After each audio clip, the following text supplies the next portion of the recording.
America అధ్యక్షుడిగా తొలి రోజే ట్రంప్ కీలక నిర్ణయాలు తీసుకున్నారు. ప్రస్తుతం ఆయన నిర్ణయాలు సంచలనంగా మారాయి.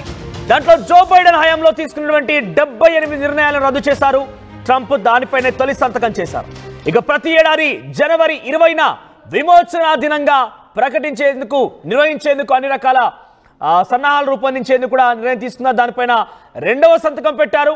ఇక 2021 జనవరి 6న క్యాపిటల్ హిల్ భవనం పైన దాడి చేసిన సంగతి తెలిసిందైతే 1600 మందికి క్షమాభిక్ష పెడుతూ మూడవ సంతకం పెట్టారు ట్రంప్. ఇక మెక్సికో నుంచి అక్రమ వలసలను అడ్డుకునేందుకు అమెరికా దక్షిణ సరిహద్దుల్లో నేషనల్ ఎమర్జెన్సీ విధిస్తూ 4వ సంతకం పెట్టారు ఈ అంశం పైన. ఇక పారిస్ ఒప్పందం నుంచి అమెరికా వైదొలుగుతున్నట్టుగా ప్రకటిస్తూ 5వ సంతకం ఆ అంశం పైన పెట్టారు. ఇక పాలనలో ప్రభుత్వంపై పట్టు సాధించే వరకు ఫెడరల్ ప్రభుత్వం ఉద్యోగుల నియామకాలు నిలిపివేస్తూ 6వ సంతకం చేశారు.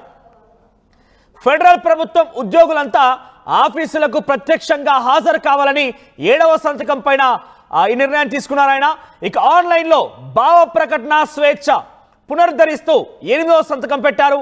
ప్రపంచ ఆరోగ్య సంస్థ WHO నుంచి వైదొలుగుతూ ఉన్నట్టుగా 9వ సంతకాన్ని ఈ అంశం పైన పొందుపరిచారు ఆయన.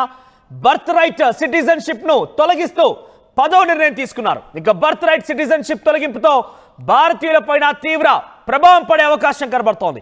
ఈ 10 కీలకమైన సంతకాలతో బైడెన్ తర్వాత 47వ అధ్యక్షుడిగా అగ్రరాజ్యమైనటువంటి అమెరికా అధ్యక్షుడిగా ఈ ప్రమాణ స్వీకారం తదనంతరం ఈ 10 కీలకమైన డెసిషన్ తీసుకున్నారు. ఇవన్నిటిపైన ఆయన సంతకం పెట్టడంతో ఒక్కసారిగా అటు భారత్తో పాటుగా మరికొన్ని దేశాలు కూడా ఆశ్చర్యం వ్యక్తం చేస్తున్నాయి.